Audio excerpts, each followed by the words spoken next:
ओम विष्णुवे नमः। जय श्री हरि विष्णु। आज आप सभी लोग भगवान श्री हरि नारायण को प्रसन्न करने वाली पवित्र पावन एकादशी इंदिरा एकादशी के महात्म्य की कथा को श्रवण करने वाले हैं। निश्चित है इस कथा को श्रवण करने से, सुनने से आपको वाजपेय यज्ञ के पुण्य के बराबर फल प्राप्त होता है और आप सभी को इस पवित्र पावन अश्विन मास के कृष्ण पक्ष की इंदिरा एकादशी की ढेर सारी शुभकामनाएं आपके पूरे परिवार पर। भगवान देव देवेश्वर भक्तों पर कृपा करने वाले भक्तवत्सल करुणावत्सल्य भगवान हरि नारायण की कृपा आपके पूरे परिवार पर सदा सर्वदा बनी रहे। देखिए, एकादशी की तिथि भगवान श्री हरि नारायण को समर्पित है। साथ ही साथ एकादशी का एक ऐसा व्रत है जिस व्रत को करने मात्र से सुमेरु पर्वत के समान पाप राशियां व्रत के पुण्य के प्रभाव से नष्ट हो जाया करती हैं। और एकादशी का व्रत मनसा वाचा कर्मणा, मन से वाणी से कर्म के द्वारा जाने अनजाने में यदि आपसे पाप हो जाए तो उस पाप को भी यह एकादशी की तिथि नष्ट कर देती है। आइए हम सभी लोग इस पितृपक्ष में पड़ने वाली इंदिरा एकादशी की कथा के महात्म्य को समझते हैं।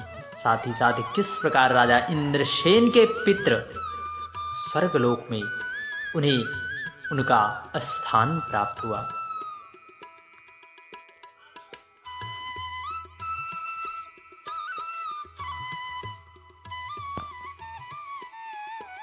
एक बार धर्मराज युधिष्ठिर ने पूछा, मधुसूदन, कृपा करके मुझे यह बताइए कि अश्विन मास के कृष्ण पक्ष में पड़ने वाली कौन सी एकादशी है?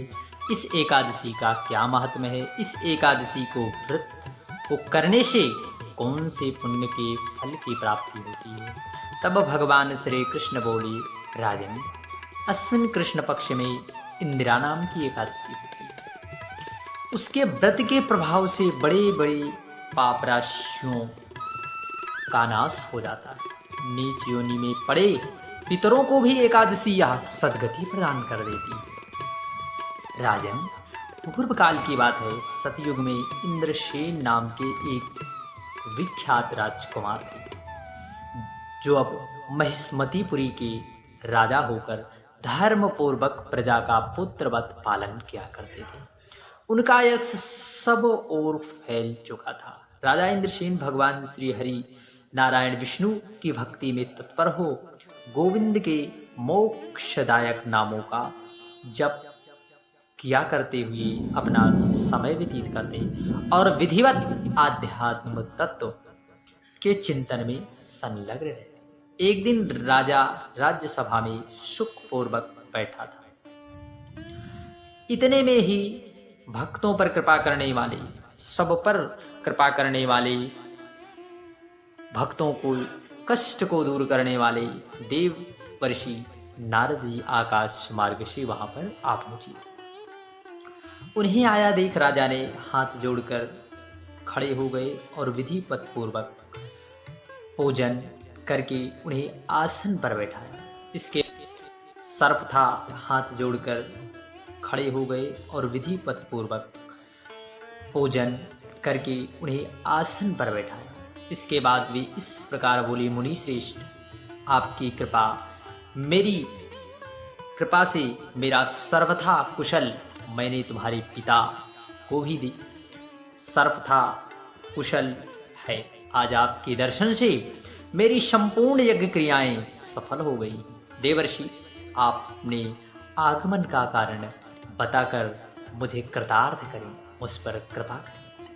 तब नारद जी बोले, नृपश्रेष्ठ, सुनो मेरी बात, तुम्हें आश्चर्य में डालने वाली है। मैं ब्रह्मलोक से यमलोक में आया था। वहां एक आसन पर बैठा हुआ और यमराज ने मेरी भक्ति पूर्वक पूजा की। उसी समय यमराज की सभा में मैंने तुम्हारे पिताजी को भी देखा। वे व्रत भंग के दोष से वहां आए थे। राजन, उन्होंने तुमसे कहने के लिए एक संदेश दिया है, उसे सुनो। उन्होंने कहा है, बेटा मुझे इंदिरा एकादशी के व्रत का पुण्य देकर स्वर्ग में भेजो। उनका यह संदेश लेकर मैं तुम्हारे पास आया हूं। राजन, अपने पिता को स्वर्गलोक की प्राप्ति कराने के लिए इंदिरा का व्रत करो। तब राजा इंद्रसेन ने पूछा, भगवान कृपा करके मुझे इंदिरा एकादशी के व्रत का संपूर्ण वृतांत सुनावी, और किस पक्ष में यह एकादशी पड़ती है, किस तिथि को और किस विधि से किसकी पूजा की जाती है। नारद जी बोले, राजेंद्र सुनो, मैं तुमसे इस व्रत की शुभ कारक विधि बताता हूं। अश्विन मास के कृष्ण पक्ष के दशमी के उत्तम दिनों को श्रद्धायुक्त चित्त से प्रातःकाल स्नान करें, फिर मध्याह्न काल में स्नान करके एकाग्रचित हो एक समय भोजन करें और रात्रि में भूमि पर सोएं। रात्रि के अंत में निर्मल प्रभात होने पर एकादशी के दिन दातून करके मुक्त होएं। इसके बाद भक्ति भाव से निम्नांकित मंत्र पढ़ते हुए उपवास नियम ग्रहण करें। अद्य स्थित्वा निराहारा सर्वभोग विवर्जितः श्रोभोक्षो पुंडरीकाक्ष शरणं मे भवाच्युतः। कमल नयन भगवान नारायण, आज मैं सब भोगों से अलग होकर निराहार रहकर कल भोजन करूंगा। अच्युत, आप मुझे शरण दें। इस प्रकार नियम करके मध्याह्न काल में पितरों की प्रसन्नता के लिए शालग्राम शिला के सन्मुख विधिवत श्राद्ध करें तथा दक्षिणा से ब्राह्मणों का सत्कार कर उन्हें भोजन करावें। पितरों को दिया हुआ अन्नदान पिंड को सूंघकर विद्वान पुरुष गाय को खिला दें। फिर धूप और गंध आदि से भगवान ऋषिकेश का पूजन करके रात्रि में उनके समीप जागरण करें। तत्पश्चात सवेरा होने पर द्वादशी के दिन पुनः भक्ति पूर्वक श्री हरि की पूजा करें। उसके बाद ब्राह्मणों को भोजन कराकर भाई, बंधु, नाती और पुत्र आदि के साथ स्वयं मौन होकर भोजन करें। राजन, इस विधि से आलस्य रहित होकर तुम इंदिरा का व्रत करो।